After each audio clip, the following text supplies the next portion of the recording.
Welcome दोस्तों, good evening. हमारे YouTube channel nursing update bye CHO में आप सभी का बहुत बहुत स्वागत है। आप लोगों के लिए मैं लेकर आया हूँ एक और धमाकेदार सेशन राजस्थान सीएचओ भर्ती 2023 के लिए special theory classes, community health nursing, epidemiology और बायोमेडिकल वेस्ट, जो कि मोस्ट इम्पोर्टेंट टॉपिक है दोनों के दोनों राजस्थान सीएचओ के लिए। और ये क्लास नंबर 8 रहेगी। इससे पहले 7 क्लासें अपलोड की जा चुकी है community health nursing special theory classes according to Rajasthan CHO syllabus.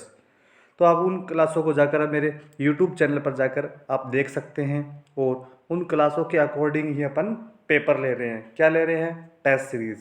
ठीक है, तो कल है संडे। संडे को जो टेस्ट होगा उसके बारे में आपको ज़रूर मैं आगे वीडियो में बताऊंगा।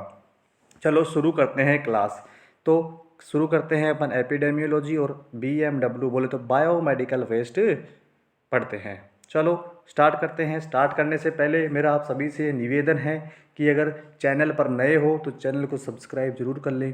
सब्सक्राइब करके पास में आ रहे बेल आइकन को जरूर प्रेस कर लें, जिससे कि आपको मेरी अगली वीडियो का नोटिफिकेशन तुरंत मिल जाए।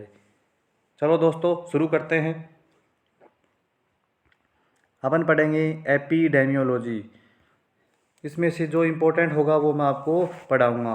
एपिडेमियोलॉजी का क्या मतलब होता है? एपी का मतलब होता है अपॉन या अमोंग। ठीक है, डेमियो का मतलब होता है पॉपुलेशन और लॉजी का मतलब होता है स्टडी, कि अमोंग पॉपुलेशन स्टडी। पॉपुलेशन की जो स्टडी करते हैं, study of any disease in population. क्या पॉपुलेशन के अंदर कोई भी डिजीज़ की स्टडी करना एपिडेमियोलॉजी कहलाता है। इम्पोर्टेंट, एपिडेमियोलॉजी किसे कहते हैं? यही क्वेश्चन पूछ लेगा आपसे कि व्हाट इज़ एपिडेमियोलॉजी। तो ऑप्शन में मिलेगा आपको epidemiology is the study of any disease in population. बिल्कुल उसका राइट आंसर ये चला जाएगा। इंपॉर्टेंट क्वेश्चन है। इसके अलावा जॉन एम लास्ट ने एपिडेमियोलॉजी के बारे में बताया। इसके बाद अपन देखते हैं कि 2D फ्रीक्वेंसी क्या होता है। 2D फ्रीक्वेंसी, तो इसके बारे में देख लेते हैं कि 2D फ्रीक्वेंसी का मतलब होता है डिस्ट्रीब्यूशन, डिटर्मिनेशन और फ्रीक्वेंसी। ठीक है, डिस्ट्रीब्यूशन किसका? टाइम का, पैलेस का, पर्सन का। ठीक है, डिटर्मिनेशन कोज को निर्धारण करना। ठीक है, फ्रीक्वेंसी रहेगी इंसिडेंस और प्रीविलेंस। तो इंसिडेंस और प्रीविलेंस क्या होता है आगे वीडियो में पढ़ेंगे। इंपॉर्टेंट चीज़ें हैं, यहाँ से भी क्वेश्चन पूछा जाता है। ठीक है, to control disease healthy problem in community. Epidemiology क्या करती है कि जो डिजीज़ है उसको कंट्रोल करने का काम करती है कम्युनिटी में। ठीक है, इसके बाद में मोस्ट इंपॉर्टेंट क्वेश्चन अपन देखेंगे कि एपिडेमियोलॉजिकल ट्रायड क्या होता है। बेटा जी बहुत इंपॉर्टेंट क्वेश्चन है दोस्तों, बहुत इंपॉर्टेंट क्वेश्चन है। डायरेक्ट आपको राजस्थान सीएचओ में ये क्वेश्चन देखने को मिल सकता है 2023 वाले एग्जाम में, जो फरवरी में होने वाला है। तो एपिडेमियोलॉजिकल ट्रायड क्या होता है? Most most most important. Epidemiological triad में 3 चीज़ें आती है। क्या चीज़ें आती है? एजेंट, बिल्कुल, होस्ट और एनवायरनमेंट। 3 चीज़ें आती है, एजेंट, होस्ट और एनवायरनमेंट। याद रखना, इन 3 चीज़ों के अलावा कुछ भी मिला तो वो ऑप्शन जाएगा गलत। बिल्कुल ठीक है, तो एपिडेमियोलॉजिकल ट्रायड में मोस्ट इंपॉर्टेंट है, इसको आप स्टार लगा लें। इसके अलावा देखते हैं अपन, इसके अलावा अगला अपन देखते हैं कि डिसेबिलिटी इंडिकेटर क्या होता है। बिल्कुल अच्छा और इम्पोर्टेंट क्वेश्चन। डिसेबिलिटी इंडिकेटर क्या होता है? डिसेबिलिटी इंडिकेटर के बारे में पढ़ लेते हैं कि साल्वियन इंडेक्स इम्पोर्टेंट है। बिल्कुल, साल्वियन इंडेक्स इम्पोर्टेंट है। ठीक है, इसको आप याद रख सकते हैं डफली से। डफली का मतलब होता है DFLE का फुल फॉर्म होता है डिसेबिलिटी फ्री लाइफ एक्सपेक्टेंसी। क्या? Disability free life expectancy. ठीक है, अब अपन देखते हैं दोस्तों कि साल्वियर इंडेक्स होता क्या है। तो साल्वियर इंडेक्स जो होता है वो होता है क्या? लाइफ एक्सपेक्टेंसी जो होती है उसमें से क्या माइनस करना है? Duration of disability. डिसेबिलिटी का जो ड्यूरेशन है उसको कम कर देंगे तो क्या आ जाएगा? साल्वियन इंडेक्स देखने को मिल जाएगा अपने को। और ये एक डिसेबिलिटी इंडिकेटर्स है।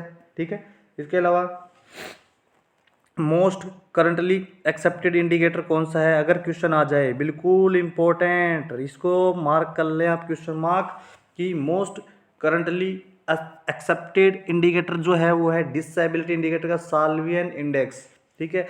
Health well being of community, बिल्कुल ये भी इंपॉर्टेंट है। Health well being of community जो होती है वो साल्वियन इंडेक्स में देखने को मिलती है। तो दोस्तों ये इंपॉर्टेंट क्वेश्चंस है, मैं जहाँ पर भी स्टार लगा दूँ वो इंपॉर्टेंट है, वो आएगा एग्जाम में, वो पूछा जाएगा एग्जाम में। नेक्स्ट देखते हैं दिल्ली। ये दिल्ली की जो फुल फॉर्म होती है वो याद रखना, disability adjust life year. Full form का मैं एक वीडियो जरूर बनाऊंगा। डिसेबिलिटी एडजस्ट लाइफ ईयर जो होती है वो क्या होती है कि दिल्ली होती है YLD plus YLD year of life lived with disability, year of life lived with disability, और plus year of life lost due to premature death, उसको कहते हैं दिल्ली, ठीक है। आप इसकी फुल फॉर्म याद रखना, इंपॉर्टेंट इसकी फुल फॉर्म है, ठीक है। इसके अलावा मॉर्बिडिटी और मोर्टेलिटी दोनों बताता है कौन, दिल्ली। इंपॉर्टेंट क्वेश्चन ये है कि मोर्टेलिटी और मॉर्बिडिटी दोनों ही बताता है कौन, Delhi. Disability adjust life year, ठीक है।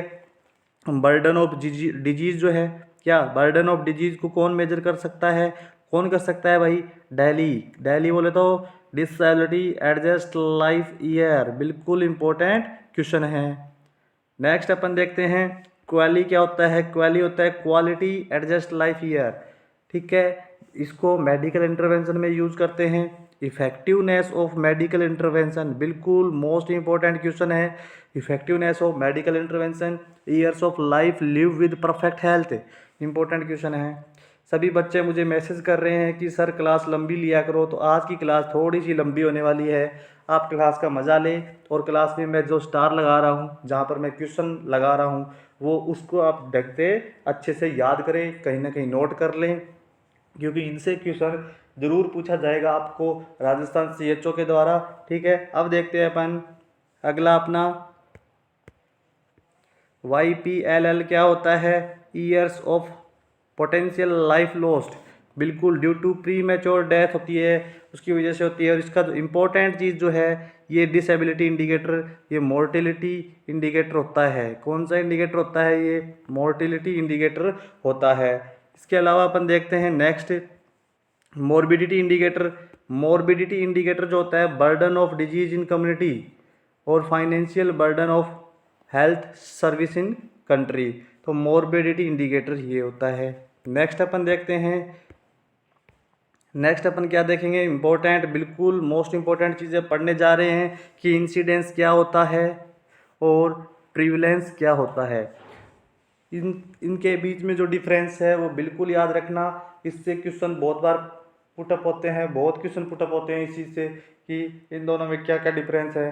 तो अभी अपन देख लेते हैं कि इंसिडेंस जो होता है ना, इंसिडेंस वो किसको बताता है, रेट को। इंसिडेंस है वो रेट को बताता है, और प्रिविलेंस है पी से प्रोपोर्शन को बताता है, ठीक है। इंसिडेंस है उसको 1000 से मल्टीप्लाई करते हैं, कितने से, 1000 से, और प्रिविलेंस को 100 से मल्टीप्लाई करते हैं। ये इंपॉर्टेंट चीज़ें हैं। और सबसे मोस्ट इम्पोर्टेंट चीज़ जो आ रही है वो ये है कि इंसिडेंस में हमेशा न्यू केसेस देखे जाते हैं। ये बहुत इंपॉर्टेंट है कि इंसिडेंस में हमेशा न्यू केसेस देखे जाते हैं। और प्रिविलेंस याद रखना, प्रिविलेंस पी से पुराने के साथ नए भी, पुराने प्लस नए दोनों केस इसमें देखे जाते हैं। ये मोस्ट इंपॉर्टेंट है, इस पर आप क्वेश्चन लगा लें बिल्कुल। इंसिडेंस एक रेट होती है, प्रिविलेंस एक प्रोपोर्शन होता है, ठीक है। इंसिडेंस को 1000 से मल्टीप्लाई करते हैं और इसको 100 से मल्टीप्लाई करते हैं प्रिविलेंस को। नेक्स्ट देखते हैं इंसिडेंस रेट जो होती है वो क्या होती है।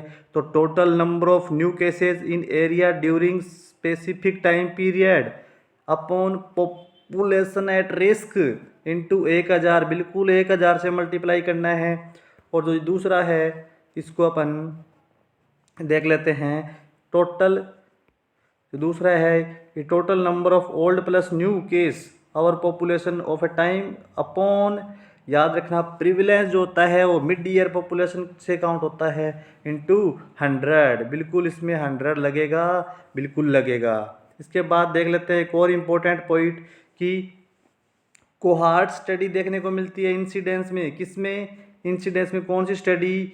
कोहार्ट स्टडी देखने को मिलती है इंसिडेंस के अंदर, कोहार्ट स्टडी देखने को मिलती है। और प्रिविलेंस के अंदर जो है वो क्रॉस सेक्शनल स्टडी। कौन सी भाई? क्रॉस सेक्शनल स्टडी आपको इसमें देखने को मिलती है। ये इम्पोर्टेंट है। अभी मैं आपको इसके बारे में अच्छे से बता देता हूँ कि क्या क्या इम्पोर्टेंट है इसमें। तो इसमें अभी बता देता हूँ कि इंसिडेंस जो होता है वो एक रेट होता है, प्रिविलेंस प्रपोर्शन होता है। इससे भी ज़्यादा इंपॉर्टेंट चीज़ ये है कि इंसिडेंस में न्यू केस देखने को मिलते हैं, इंपॉर्टेंट, ठीक है। प्रिविलेंस में न्यू प्लस ओल्ड दोनों केस देखने को मिलते हैं। ये मोस्ट इंपॉर्टेंट क्वेश्चन है। इसके अलावा कोहार्ट स्टडी देखने को मिलती है इंसिडेंस में, और क्रॉस सेक्शनल स्टडी देखने को मिलती है अपने को किसमें? प्रिविलेंस में। ये मोस्ट इंपॉर्टेंट है। और इसको 1000 से मल्टीप्लाई करते हैं और इसको 100 से मल्टीप्लाई करते हैं। ये सारे क्वेश्चन राजस्थान CHO के लिए इम्पोर्टेंट क्वेश्चन है। तो आप इनको अच्छे से लिख लो कहीं पे, या फिर अच्छे से इनको रट लो, ठीक है। इसके अलावा देखते हैं अपन नेक्स्ट कि केस फर्टिलिटी रेट क्या होती है।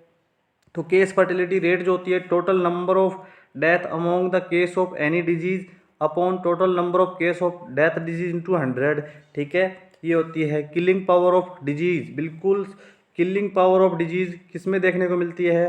केस फर्टिलिटी रेट में। वायरुलेंस ऑफ डिजीज, घातक होता है कौन? रेबीज जो होता है वो सबसे ज़्यादा घातक होता है, जिसकी फर्टिलिटी रेट जो होती है, फर्टिलिटी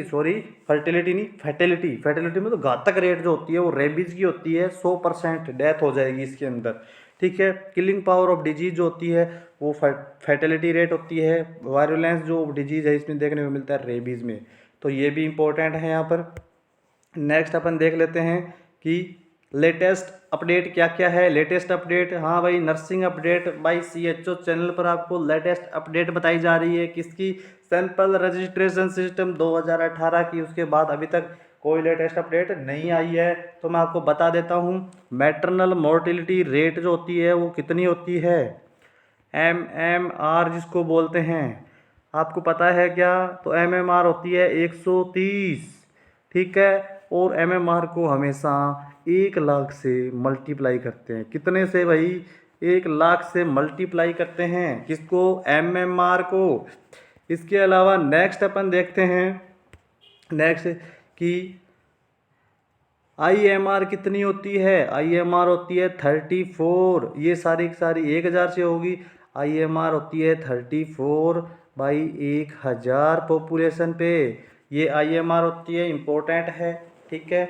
इसके अलावा देखते हैं अंडर 5 मोर्टलिटी रेट, वो 38.9 होती है, जो इतनी ज़्यादा इंपॉर्टेंट नहीं है। ये दो चीज़ें थी जो सबसे ज़्यादा इंपॉर्टेंट है, इनको आप याद रखो। IMR और MMR कितनी होती है, ये मोस्ट इंपॉर्टेंट है राजस्थान CHO के लिए। बिल्कुल ऐसे क्वेश्चन आपसे पूछे जाएंगे।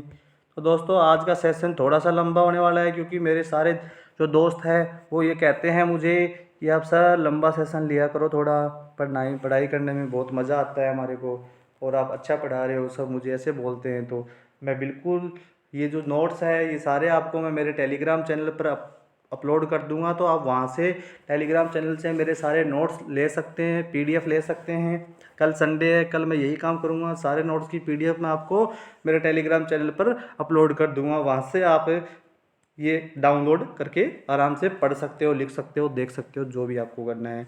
इसके अलावा देखते हैं अपन एपिडेमियोलॉजिकल स्टडी क्या होती है। तो इसमें से भी कुछ इंपॉर्टेंट क्वेश्चन निकल के आएंगे जो अपन अभी करेंगे। एपिडेमियोलॉजिकल स्टडी होती है और एक ऑब्जर्वेशन होती है, एक होती है एक्सपेरिमेंटल, ठीक है। ऑब्जर्वेशन जो होती है वो 2 टाइप की होती है जो इंपॉर्टेंट है, एक है डेस्क्रिप्टिव, एक है एनालिटिकल, ठीक है। अब अपन देखेंगे इसमें क्वेश्चन क्या बनता है, तो अपन देखने जा रहे हैं। तो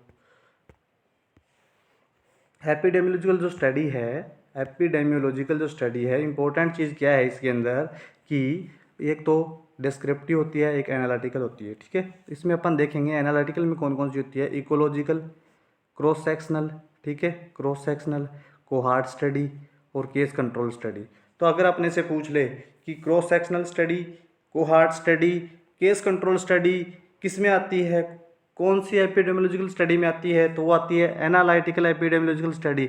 ये क्वेश्चन यहाँ से पूछ सकता है आपसे, तो इसको याद रखना आप, ठीक है। इसके अलावा इससे एक क्वेश्चन और बनता है यूनिट ऑफ स्टडी, कि यूनिट ऑफ स्टडी क्या है। तो याद रखना इंपॉर्टेंट है इकोलॉजिकल वाली। इकोलॉजिकल की जो यूनिट ऑफ स्टडी है वो कौन सी होती है, पॉपुलेशन होती है। कौन सी होती है भाई, पॉपुलेशन होती है। बाकी इन सब की इंडिविजुअल होती है, ठीक है। पॉपुलेशन इकोलॉजिकल की होती है। इसके अलावा दूसरी चीज़ अपन देख लेते हैं इसके अंदर कि एक्सपेरिमेंटल जो है स्टडी, एपिडेमियोलॉजिकल स्टडी की जो एक्सपेरिमेंटल स्टडी है उसमें क्या क्या आती है। तो उसके अंदर आती है रैंडमाइज कंट्रोल। कौन सा, randomize control, field trial, community trial और क्लिनिकल ट्रायल। अपन यूनिट ऑफ स्टडी देखते हैं सबकी। तो रैंडमाइज कंट्रोल है, उसकी यूनिट ऑफ स्टडी पेशेंट, ठीक है। हेल्थी इंडिविजुअल किसकी, फील्ड ट्रायल की। कम्युनिटी ट्रायल की कम्युनिटी हो जाएगी और क्लिनिकल ट्रायल में पेशेंट इनकी यूनिट ऑफ स्टडी हो जाएगी, ठीक है। इसके अलावा अपन देखते हैं एनालिटिकल स्टडी कौन कौन सी होती है जो इम्पोर्टेंट है। बिल्कुल इसको आप इम्पोर्टेंट लगा लें, यहाँ से क्वेश्चन पूछा जा सकता है कि कौन सी स्टडी होती है जो एनालिटिकल होती है। ऑप्शन में ये देखने को मिलेंगे, इकोलॉजी होती है, क्रॉस सेक्शनल होती है, कोहार्ट भी होती है और केस कंट्रोल स्टडी भी होती है। और यूनिट ऑफ स्टडी जो होती है वो पॉपुलेशन होती है, किसकी, इकोलॉजिकल की। किसकी भाई, इकोलॉजिकल की जो यूनिट ऑफ स्टडी है ये इंपॉर्टेंट है। ये क्या होती है, पॉपुलेशन होती है, पॉपुलेशन होती है। इसके अलावा अपन देख लेते हैं नेक्स्ट अपन देखते हैं क्रॉस सेक्शनल क्या होता है। भाई क्रॉस सेक्शनल स्टडी क्या होती है। तो क्रॉस सेक्शनल स्टडी है वो किस में देखने को मिलती है। इंपॉर्टेंट चीज़ ये है कि वो प्रिविलेंस में देखने को मिलती है क्रॉस सेक्शनल स्टडी, ठीक है। स्नैपशॉट देखने को मिलता है किसमें, क्रॉस सेक्शनल स्टडी में। स्नैपशॉट किस में देखने को मिलता है, ये क्वेश्चन पूछा जाता है। तो वो मिलता है देखने को अपने को किसमें, क्रॉस सेक्शनल में। और क्रोनिक डिजीज़ भी इसमें ही देखने को मिलती है। तो अब देखते हैं कि नेक्स्ट अपन देखते हैं कोहार्ट स्टडी के बारे में। तो कोहार्ट स्टडी के बारे में देख लेते हैं। कोहार्ट स्टडी में क्या होता है, लगभग एक जैसे लोग, मतलब एक जैसा ग्रुप होगा सेम का सेम। तो कोहार्ट स्टडी के बारे में देख लेते हैं अपन यहाँ पर कि कोहार्ट स्टडी जो होती है, कोहार्ट स्टडी वो कैसी होती है, प्रोस्पेक्टिव होती है। ये याद रखना, कोहार्ट स्टडी प्रोस्पेक्टिव होती है। ये क्वेश्चन पूछा जा सकता है कि कोहार्ट स्टडी कैसी होती है। कोहार्ट स्टडी होती है प्रोस्पेक्टिव, आगे की दिशा में, ठीक है। फॉरवर्ड लुकिंग, आगे की ओर देख रहे हैं। Exposure to disease, risk factor to disease, cause to effect, ठीक है। एक और इम्पोर्टेंट चीज़, इंसिडेंस स्टडी, न्यू केस। बिल्कुल इंसिडेंस का मतलब न्यू केस होता है, तो ये इसमें देखने को मिल सकती है। इसके अलावा इसके कुछ स्टेप हैं वो आप देख लेना। इसमें से जो इम्पोर्टेंट चीज़ मुझे लग रही है वो यही है कि एनालिसिस अगर करेंगे कोहार्ट स्टडी का तो उसमें अपने को क्या क्या देखने को मिलेगा। तो इंसिडेंस और रिलेटिव रिस्क देखने को अपने को मिलता है किसमें, कोहार्ट स्टडी में। कोहार्ट स्टडी में क्या देखने को मिलता है, इंसिडेंस और रिलेटिव रिस्क। इंपॉर्टेंट क्वेश्चन है, बिल्कुल इसको याद रखना आप, ऐसा क्वेश्चन आपसे पूछा जा सकता है। नेक्स्ट अपन देखते हैं केस कंट्रोल स्टडी। तो केस कंट्रोल जो स्टडी है उसके अंदर अपने से क्या क्या पूछा जा सकता है। ये उसकी उल्टी होती है कोहार्ट की। वो प्रोस्पेक्टिव थी तो ये रिट्रोस्पेक्टिव होगी, वो फॉरवर्ड लुकिंग थी तो ये बैकवर्ड लुकिंग हो गई, ठीक है। सारी चीज़ उल्टी हो जाएगी। और इसके अंदर इसके अंदर और क्या देखने को, केस रेफरेंस देखने को मिलता है, ठीक है। इंपॉर्टेंट थी कोहार्ट स्टडी अपनी, उसको अच्छे से याद रखना। इसके अलावा अपन देख लेते हैं कि एक्सपेरिमेंटल